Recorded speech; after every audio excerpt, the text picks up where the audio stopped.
vlog mula dito sa region ng Cordillera. Ako ang independent correspondent o Richard. Ating Pangulo, nais lang po namin ipakita ang datos ng ating accomplishment sa panahon po ng ating Pangulo kaugnay po sa ating pong anti-drugs operations. Ang ating pong anti-drug operations, ito po ay ating comparison po sa panahon po ng nakaraang administrasyon at po sa panahon ng ating mahal na Pangulo Bongbong Marcos.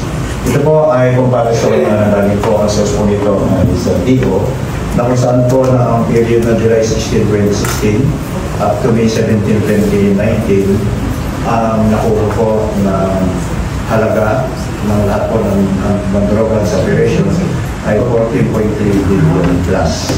At kung ikukumpara po natin ito sa same period, mula po ng July 2022 up to May 2025, na may kabuuan po na 43.8 billion plus.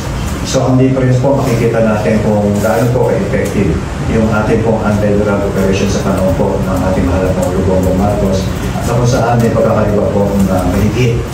Ang difference po natin ay 29.4 billion plus po.